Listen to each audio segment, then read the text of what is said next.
Welcome to the Best Damn Coach podcast. Today is one of our brand new live coaching audits. So, I'm joined by an amazing coach who is working to spread her impact into the world. And she completed a live coaching application. It was just like, Amanda, I would love some support. And so, these are new to the podcast. This is actually Kathryn, you're our second one. So I'm very excited that you're here. But I want to say to you listening, I want you to listen to this episode, listen to the coaching we do. And if this is something that you would love to be a part of, then you can complete the application just like Kathryn by heading over to amanda-walker.com/free coaching. I just ask you a couple questions to get to know you, to make sure it's a great fit. And then we're going to do just as we're doing together. So Kathryn, welcome. I'm so pumped that you're here. Thank you very much, Amanda, for having me here. It's brilliant. Yeah. And we're located in very different parts of the world. So where are you joining us from? So I'm in Edinburgh, Scotland, which is about, it's 7 hours ahead of you, maybe a bit more. And it's very, very cold and grey and rainy today. And of course, I'm opposite. I'm first thing in the morning as we're recording in very sunny Arizona as we head into spring. But Scotland is 100%, by the way, on my bucket list. Haven't been there yet. Have you been to the States? Gorgeous. I've been to New York and Boston and kind of Connecticut, that kind of area. Cool. I love that up there. I love that area. It's so different than what I'm used to. So when I go up there, it's like soaking it all in. Oh, yeah. Amazing. Well, I'm excited to have time with you and really kind of hear your struggles. First, I'd love for you to share a little bit more about your business. Who do you coach? How long have you been doing this? Just tell us about what you've created so far.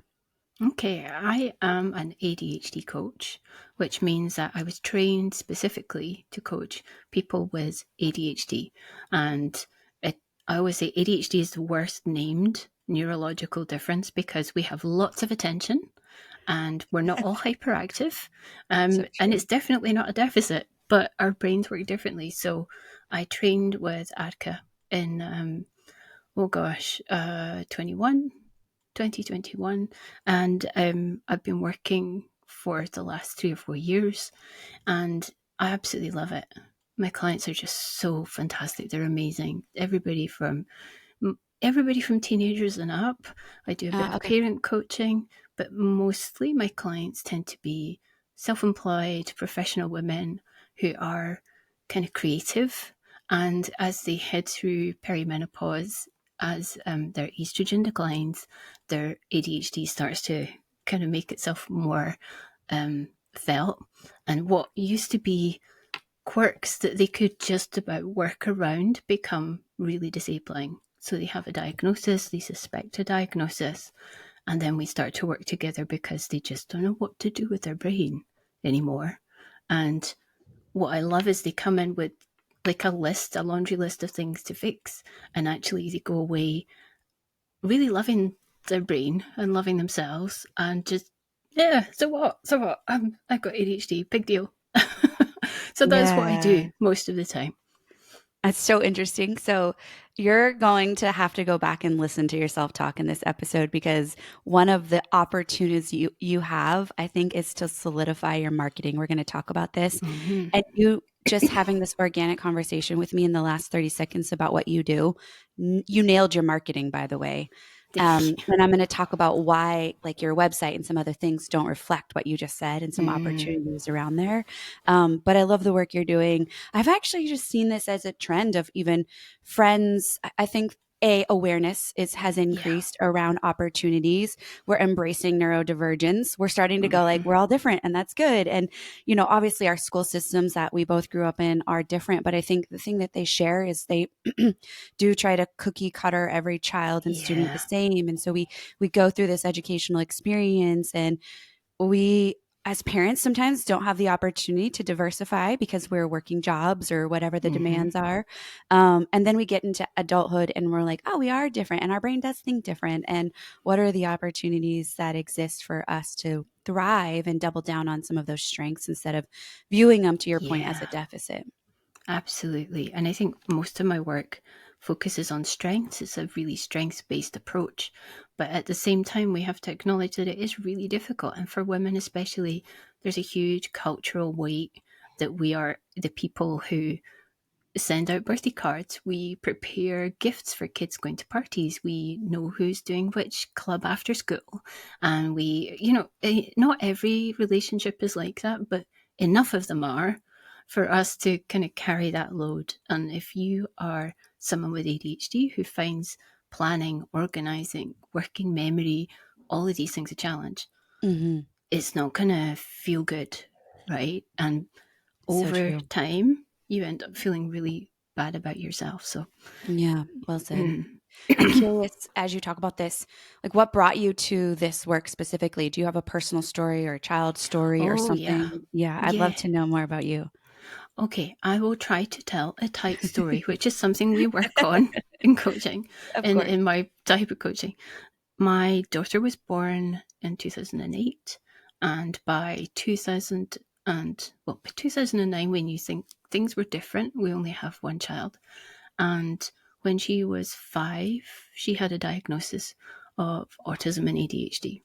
And we were kind of given a bunch of leaflets and told to go away, which was Mm, mhm, helpful. mhm, There was very little outside support. And in the course of that, they had a conversation with me and said, have you ever been assessed for anything like this? Because a lot of the challenges she was having, I just said, well, that's normal, isn't it? mm, And mhm, they said, no, not really. So I went off and got assessed, and they said, well, you have autism with ADHD traits. Because at the time, you couldn't be diagnosed with both. Um, because I knew that autism didn't completely fit how my brain worked, but neither did ADHD. And now you can have both, and now you can be an adult and be diagnosed. But it was quite different about 10 years ago when I was diagnosed. So when I was diagnosed, I found a wonderful coach called Tracy Otsuka, because I tried life coaching and it just made me feel worse. And I thought, what am I doing wrong? There's mm, something mhm. wrong with I just don't understand the questions. Why can't I do the work? What's wrong? And when I found Tracy, it was like, ding, light bulb, literally. So um, eventually that led me to training as a coach myself. And it's just the best because I've had so many jobs, like everybody with ADHD, a shopping list Yeah. of jobs. I mean, I just love this because the reason I asked is because I think that's relatable to a lot of our Mm-hmm. listeners, to myself, is we step into this coaching arena, into this industry because we know like we're passionate about helping people have the transformation we have, and we know that coaching can do it, and there is enough of us, of a diversity of approaches to Yeah. coaching that can really go around. But I do, like, for me, what I do is my entire life's work, right? And I think for you Mm-hmm. that's the same. Like, everything before has led up to this, which I just want to reiterate to Yeah. everyone, like, makes you, your vantage point right now, Kathryn, makes you like the most qualified to do this work, because not only do you have skill training, you have so much experience in dealing with a child, dealing with yourself, what tools worked for you. And I think it's just important to reiterate that it's not just the academic and the certifications, those are wonderful, but it's also Mm-hmm. beyond that experience. And so I just want to like frame up this conversation, which I feel like you already, just in the very bit of Thank you. time we've been talking, like I already feel like you have a good sense of that. But I really Mm-hmm. just want to channel that like expert energy and really elevate yourself as we move through the conversation, because you have so much to offer to your clients because you're hanging out in both worlds. Thank you. That Yeah. is interesting that it sounds like it's okay, whereas actually my friends will tell you I'm always thinking maybe I should do one more course. Maybe I just need Yeah, this yeah. particular tool. Or so partly one of my top strengths is love of learning. So I would do it anyway. Oh, me too. But, I think, even, I'm 50, and a lot of the time I think that's a positive, that's a real strength in being a coach. But yeah, I think like many, many people in this job, you always have that thing, maybe I just need to do a bit more training Yeah. before I Yeah. do something else, Yeah. before I really take some action. Yeah, that's the bright side of that desire for learning, but there's also a shadow Mm. side for that constant learning when it comes to profitability in the coaching practice. And Oh, yeah. just making sure, I always say that clarity, the desire for clarity is often a mask for fear in our industry. And I think in general, it's like we just want more clarity, but really what we're saying is we're afraid. We don't think we're far enough along. We don't have Mm. enough experience. We don't have enough credentialing. But I go back to, I've been doing this for 8 years. I couldn't even count on one, like it's less than one hand count of people that have ever asked me, do you have a degree? Do you have a graduate degree? Do you have certifications? Like, nobody cares about that. They're really not even hiring us for our coaching. They're hiring us for the result that we can deliver. And so what they're really looking for is the testimonials on our page and the social proof, the case studies that prove that you can do the thing that you say you can do. And I think that's where a greater energy can be placed, as we move forward. But we'll get more into that as we go. Good. Awesome. So tell me about what brought you to fill out the application. Kind of what's your struggle point? So I've been listening to you, and I've been kind of following you and thinking about your framework, your kind of framework program. And I thought, I wonder if I can come up with a framework, because I tend to think I work quite organically. And, a client comes in, they have general similarities, but the tool that I bring out of my bag on any given day is going to depend on what they're feeling, what their background is. Have they done coaching before? Do they understand the game? Are they up for experimenting and trying something really different? And I thought, I wonder if it would be possible to actually think of, a way to build a framework. And I just thought, interesting. So yeah, I was curious about that. And also, I think for me, I want to build a profitable business that's still in line with my values and my ethics, So I know Amanda. She's the one. I go talk to her. Yeah. Well, cool. I think we'll kind of like divide the conversation. We'll hit frameworks, and then we'll talk about the profitability and kind of what's happening for you specifically. But when I look at framework building, every coach has the capacity to build a framework, and from my perspective, should be creating a framework, because that's what you, Kathryn, then become known for. And what you may or may not know about the unconscious mind, is we actually love steps, right? We love a clear, and I'm sure you experience this very firsthand with the clients that you get to work with, right? We want clear action steps, clear routines, clear pathways. And so that's what really a framework brings to the table, is it lays out those steps of what to do next. And sometimes we think, do I have a framework? Yeah. But we all do, because you're solving a problem, right? And you've already solved that problem for yourself. Would you agree? For the most part. I mean, it's not perfect, but you're still working through it every day. And so that answering that question, yes, tells me you already have a process. And so the great place to just start, for you, and just like a high level reflection after this conversation would be like, what is my process? So for the problem that I solve for my client, how do I, Kathryn, solve it uniquely? And just start to brainstorm kind of numerical steps around what that process looks like. And I think you might be surprised from a high level of what's already been going on and happening for you as you, start to brainstorm what's possible. Does that make sense? Yeah. Yeah. No, I like that. The second piece is that I think that the ceiling that many coaches butt up against, which I myself did butt up against, and that is, but like every client that I coach is not a robot. So everybody is not going to go through the framework and need the exact same things and the exact same order. And so that's where when my lab students start, I share my framework, but around it, I frame up the entire framework with what's called behavioral flexibility. This is where the art of coaching really comes in. It says, I have this framework. It's six steps. Let's just say generically, it's 6 steps, right? And I've built that framework based on where the middle, the main, the average, the most likely clients will follow it, right? Based on the amount of clients that you've coached thus far, you can safe to say that most clients go through this process in these steps. And there will always be outliers. Yeah. And so specifically in one-to-one coaching, where the flexibility comes on your end is your willingness to to pivot the order if necessary, and to be able to breathe this structure, but also this flow of coaching. And that's really what we do so much work inside, the BDC, the Best Damn Coach, is looking at how do we marry those two things once I have that framework, and that process doesn't have to be so rigid. And that's where the fun part comes, is you're like, okay, today I was going to, we're going to focus in on this, but you're also coming in with an ear, like, is that what they need today?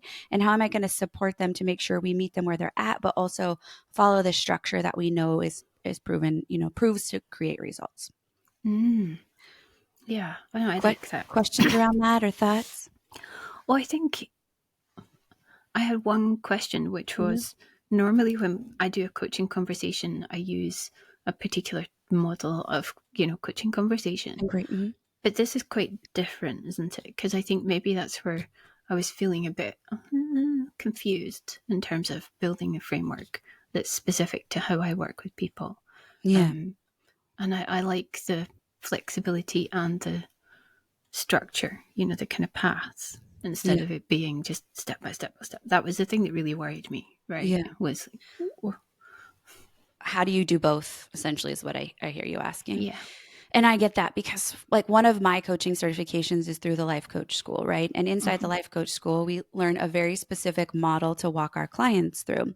And it works. I love it. It works for my style.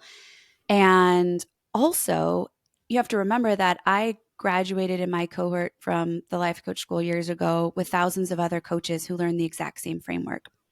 So if we look at profitability, if we all just use this model, then we're all really the same, right? Like, what makes me become the purple duck and stand out differently than the others using the model? And that's where I would argue is deciding who you're going to coach, what kind of niche you're going to settle into, and your framework, right? Because essentially the model you're using in your sessions is a framework, by the way. And it's what I call an acute framework, which means we use it in a short period of time. So one coaching session. And so inside that coaching session, then you might still use that model, but when you get into the actual coaching component, you might, take some time to pursue the framework. So when I teach, we give a coaching session blueprint, and the good chunk of coaching in that time is open coaching. Like, let's meet the client, let's look at where they're at. And that might be where you deliver the aspect of the framework, or you could even set it up differently where, and I'm not sure that this to a T would serve your type of client, or where you have more modules where you teach the framework in the modules and you give them clear steps, like watch this 6-minute training and then come to our coaching session, where that reveals kind of the steps of the framework and then you coach around it. So there's so many ways to deliver a framework inside the container so that you do have access to both ways. No, I like that. I think that's really, really valuable, because the thing that I always find more challenging, especially with my clients, is the agreement at the beginning of the session. What are we focusing on and what is your outcome? Because if you ask an ADHD person, what is the outcome you want? Their brain gets a download of about 100 possible options. Totally. And they're like, I don't know. So yeah, but I think that the way you've described it allows you to kind of meet them where they are, but also to filter it a bit more for them, so that they've got some control, right, about all those incredible ideas that come down and that they want to work on straight away. So that's really lovely. Thank you. Yeah. And the other powerful thing about the framework is, one of the things that you will do inside the lab, or we teach inside the lab, is to create a visual representation of your framework to infuse into your brand. Why I think this is actually super powerful for your client is, I think most our creatives, they tend to align with imagery and images. So when you would be able to then, either on the sales process potentially, or on that first session, say like, this is our journey, and be able to show them a snapshot of, a visual representation of your framework, I think that would also click with their brain, like, oh, this is where we're headed, and get them a little pumped up, a little excited. And what this does is it gives you credibility. It elevates your experience and expertise, because it says, Kathryn has a process. She's done this a million Yeah. times. So it increases the safety and the trust Mm-hmm. that exists inside the coaching relationship as well, because you're like, oh, she's done this. She's got me. And so I think Yeah. that would be another really great advantage, especially to support the brain of your ideal client. That's beautiful. That's actually so powerful because, one of the uh, forms that send out to clients is, what's your processing modality? How does your brain think first? Because we all use all of them. It's not like you're one or the other. Yeah. Mm-hmm. But most of the clients that I work with certainly are visual. So we need those illustrations, we need those graphics, we need that map, that treasure map that takes you through what you're going to do together. And I think that would be really powerful for them to kind of think, oh, right, I'm here, Yeah. Yeah. instead of that, oh, this is all a bit, I'm not sure, what did we do last week? So, Yeah. yeah, that's Absolutely. I wonderful. love that. Thank you. Yeah, for Mm. sure. Awesome. Well, I feel like that kind of hits the framework, gives Mm. you things to think about. But I love to look at that profitability piece too, because I think there's some Yeah. opportunities. So tell me more about the struggle. You obviously have clients. We've talked about this. You've Mm. mentioned your clients.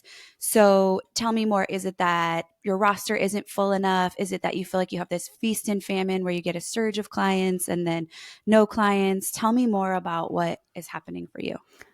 So mostly the issue is around my availability. I have a waiting Okay. list of people, and that's wonderful. But they tend to come from a kind of government sponsored type of coaching Oh, okay. rather than individuals. The people that do show up and are ready to coach with me, they just show up. I don't know where they're coming from, but they're like, I want to coach, and I don't need to do that. Let's do one to one or a group. But the the combination is between the expectation around this very work-based practical type of coaching, which is useful but not all that I do, and the availability of time that I have because my daughter has additional needs and my availability for clients is quite limited. I think I worked it out, it's like 10 to 15 hours per week Okay. maximum. Hmm. um, and that it's like, I want to work with more people. I love coaching. It's so much fun. It's the best job I've ever had. But at the same time, I've only got this much time. And yet, there's a gap, shall we Okay. say? Yeah, sure. Okay. I have questions now that you've said that. So, well, I have homework for you. When you Mm-hmm. said, I don't know where these other clients are coming from, I definitely want you to ask them where they're coming from Okay. because I think this is really critical to know what next steps.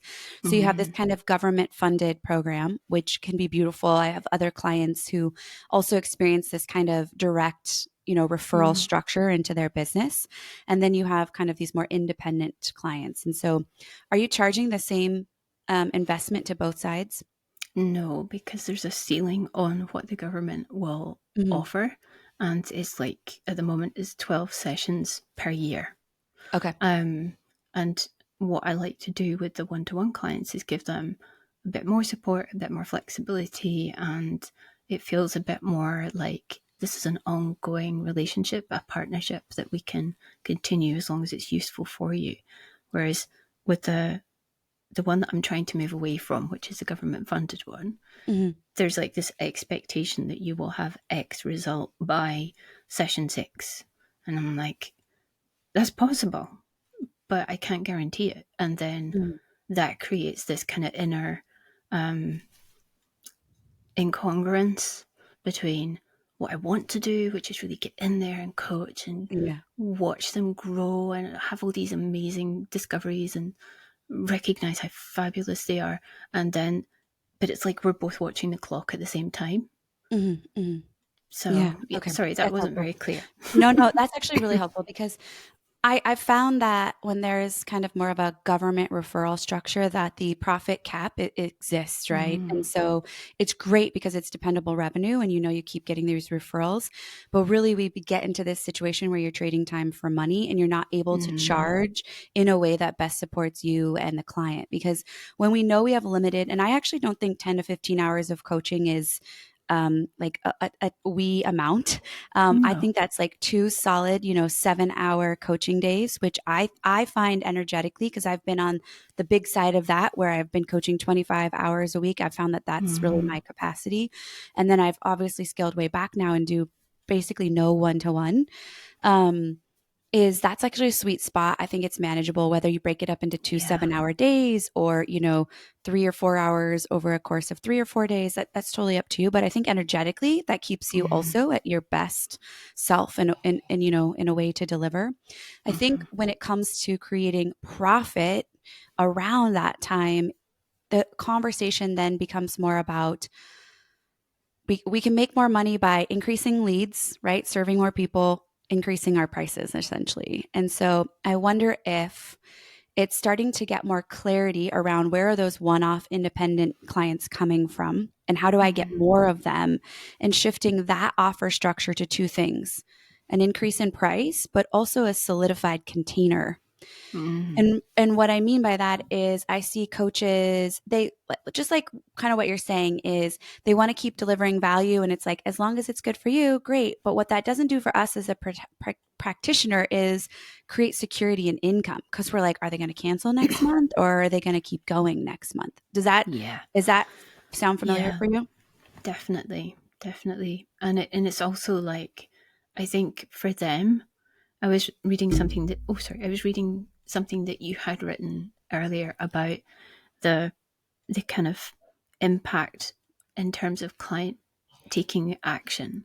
And I think sometimes, if depending on who you're working with, there's a feeling of, well, I don't know how long I'm going to just keep going, so I don't really have to take much action right now. Whereas for other people, it's really motivating to know, okay, I have like 7 sessions with you, so let's see, this is what I need to get done. Yeah. um so yeah, I think that's, and yeah, like you say, the insecurity of, will they renew, will they not renew, do I need to do calls with new people? Hmm. So it's, Yeah. it's a Yeah. bit confusing.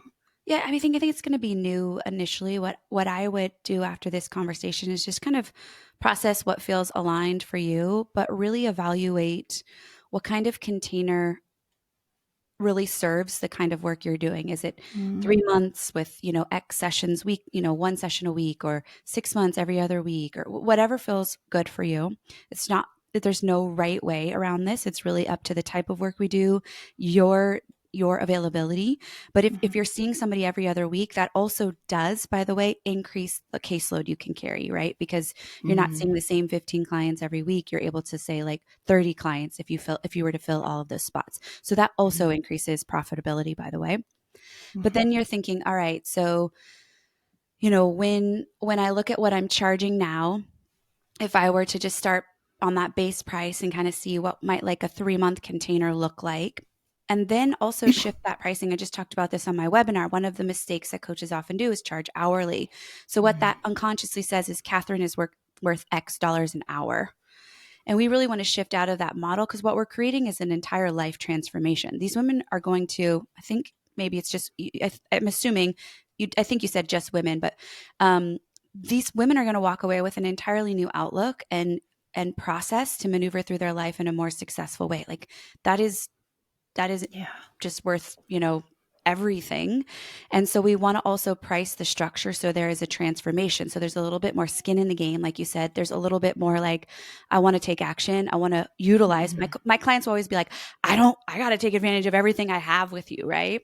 But the beautiful thing is, renewals from my perspective start on day one. So if you were my one-to-one client on session one, we would go do our intake and I would just say, hey, and I just want you to know, like, my mission here the entire time we're together is to really support you, and goals change. And through the process, I want to make sure I can confidently get your results. And so I'm just letting you know, as we get to month 4 or 5, I'm going to start talking about what's next. Like, does it make Yeah. sense for us to keep working together? Are there things that we want to keep doing together? And we'll talk about, next best steps, because not Mm. everybody is a great renewal, by the way. Like, Mm-mm. we might be like, oh, this doesn't work for us. And we want to just have that open dialogue. So we as a practitioner don't feel like it's like last minute. We're like, oh, the contract ends next week. I forgot to ask them if they want to keep Yeah. going, right? Yeah. Renewals are an organic part. When you care about your people, you're thinking of like, how does this impact them in the long term? Mm. And so I think that might also take the pressure off of you as well. Yeah. No, I love that idea of kind of, I think fortnightly might actually work better. Maybe after like the first couple of weeks where we meet weekly just to check in and really Yeah. get some momentum, get some energy going. And then fortnightly means that you've got the space to support more people. And then thinking about that check in, 6 to 8 weeks before the end of the package, so you can say, how are you doing? Do you want to keep going? That Yeah. feels better. And I could probably set myself a reminder to do that in my Easily. package Yes. rather than 100%. rather than I counting mean, on you could my do something as emails. simple as a Google Calendar reminder. I mean, there's so many free Oh ways yeah. to create those systems if you don't have a back end system yet that supports Mm. that. So, yeah, 100%. Mm. Yeah. Thank you. No, that's brilliant. And then the one last thing I just wanted to offer, which, coming in, that's why I like to ask diligent questions. Like, client leads aren't actually a big focus. It sounds like shifting where the client leads are coming from could be a big Mm. focus for you. But I did have a chance to obviously hop on your website. And if I were to offer just one piece of feedback, if when I hop on there, because immediately I want to get a sense of like, what's this about? Um, I'd love to see more about you actually. When I get onto your Mm. website, you described so brilliantly when we started this the exact pain points of your ideal client. But when I pop in, I see on the main page ADHD challenges transformed into clarity, unlocking potential in peak life ADHDers, your journey, your strategy, your success. Those are like the big words. Yeah. I'm not clear what that means. Like, is it teens? Is it women? Is it men? At first, I was kind of thinking, is this an event? And Yeah. so, what you might think about is even with that big hero image, it's got like a woman with her back kind of looking out into the mountains or to the sea, I can't tell, is maybe thinking if you don't want a picture of yourself, that's fine. But, something more along the lines of like your help statement or Mm-hmm. declaring exactly what it is. I'm just going to make this up, but like I help, perimenopausal women um, with ADHD symptoms, like I don't know what that sounds like for you, but being Mm-hmm. a little bit more clear. So, because remember, the first thing I see when I hop onto your website is that hero image, and I want it to either like suck me in or Mm-hmm. I want it to say, oh, this is not for me. And so just maybe thinking about some of those words that you use when this episode comes out, definitely just hear how wonderfully you described your ideal client, and go from there. Thank you. I'm really grateful for that because I looked at my website. I haven't looked at it for ages because I've been doing so much work on my social media. Sure. And then I looked at my website and thought, oh,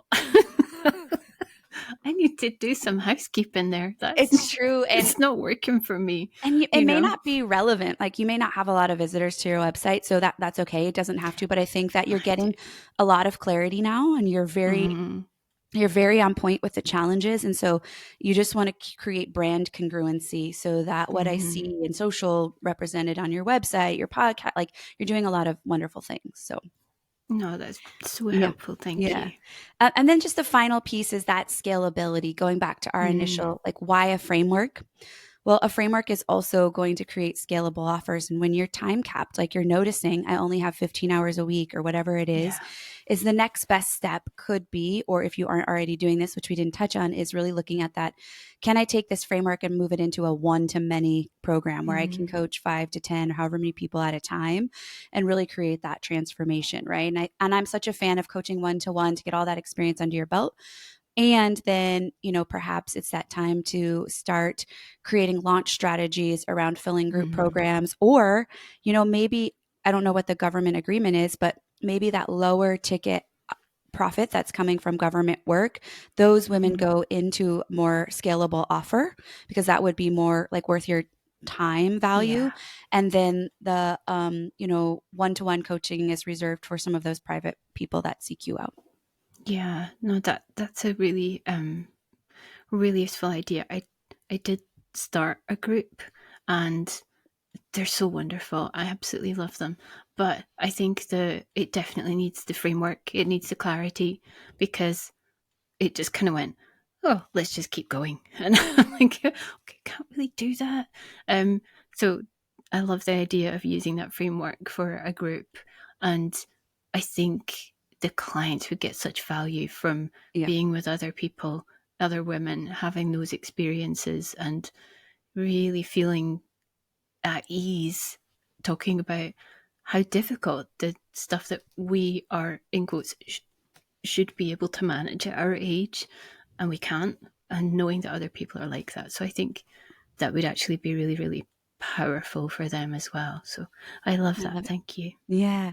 This has been awesome. I mean, Thank you. I just like exploring and hearing what everybody is doing all over the world. I mean, you're a testament to, like, I think we get so trapped in where we're located and like Yeah. same problems exist across the pond, same struggles. We're just all more alike than Mm, different. So I really appreciate you being willing to be vulnerable and share and be open thank minded you. and coachable. I love this conversation. So thank you so much. I'm so grateful. Thank you, Amanda.